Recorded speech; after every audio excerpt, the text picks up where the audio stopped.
Welcome to omega India TV news.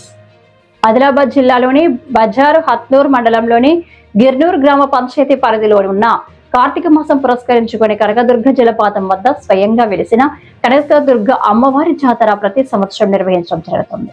మరి దీనికి committee సభ్యులు గాని గ్రామస్తులు గాని నిర్వహించడం జరుగుతుంది.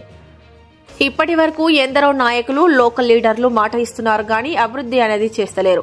ఇప్పుడైనా ఈ ప్రాంతాన్ని అభివృద్ధి చేయాలని గ్రామస్తులు మరియు కమిటీ సభ్యులు ప్రభుత్వాన్ని కోరుతున్నారు. రోడ్డు సౌకర్యం కావాలా, నీళ్లు సౌకర్యం భక్తులు కోరుతున్నారు. పాల్గొన్న కమిటీ సభ్యులు జైపాల్, భూమేష్, లక్ష్మణ్, మహేందర్, సాయి, చైతన్య, దిలీప్, వినోద్, లింగయ్య, సుధాం, ప్రకాష్ మరియు తదితరులు పాల్గొన్నారు.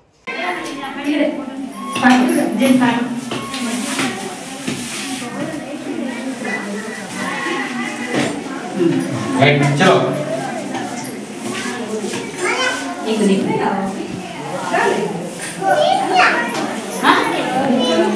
ठीक है शायद देखा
కార్తీక మాసం పురస్కరించుకొని బజారత్నూర్ మండలంలోని గిర్నూర్ గ్రామ పరిధిలో ఉన్న కనకాయ జలపాతం వద్ద స్వయంగా వెలిసిన కనకదుర్గ అమ్మవారి జాతర ప్రతి సంవత్సరం నిర్వహించడం జరుగుతుంది. మరి దీనికి కమిటీ సభ్యులు కానీ గ్రామస్తులు కానీ ప్రతి సంవత్సరం ముందుండి ఈ కార్యక్రమాన్ని విజయవంతం చేయడం జరుగుతుంది. కానీ ఇప్పటి వరకు ఎంతోమంది నాయకులు, లోకల్ నాయకులు అందరూ వచ్చి చూసి మాట ఇస్తున్నారు తప్ప అభివృద్ధికి మాత్రం ఇది ఆమడ దూరంలో ఉంది. కాబట్టి ఇప్పుడున్న నాయకులు కావచ్చు, ఇంతకుముందు మాట ఇచ్చే నాయకులు కావచ్చు, ఎవరైనా కానీ ఈ ప్రాంతాన్ని అభివృద్ధి చేయాలని బజారత్నూర్ మండలం నుంచి అలాగే గిర్నూర్ గ్రామ పంచాయతీ పరిధి నుంచి మేము కోవడం జరుగుతుంది.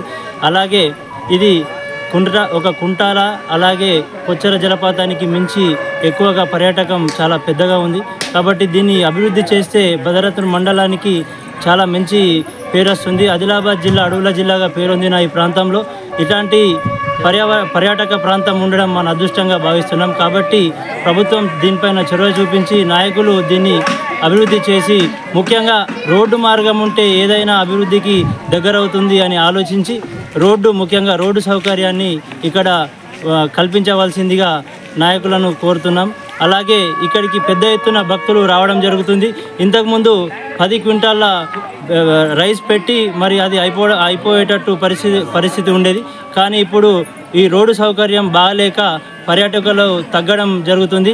ఇక్కడ నుంచే కాదు, మరి వేరే జిల్లాల నుంచి, హైదరాబాద్ నుంచి, ఢిల్లీ నుంచి వర్షాకాలంలో పర్యాటకులు ఈ ప్రాంతాన్ని సందర్శించడానికి వస్తారు. కాబట్టి రోడ్డు మార్గం ఎలాగైనా చేసి ప్రభుత్వం చొరవ చూపించి అభివృద్ధి చేయాల్సిందిగా మా వంతు కృషి చేస్తాం. ఇక్కడ ఎంత కష్టపడడానికైనా ఇక్కడ కమిటీ సిద్ధంగా ఉంది. కాబట్టి ప్రభుత్వం మాత్రం అభివృద్ధి చేయాలని కోరుతున్నాం. Thank you.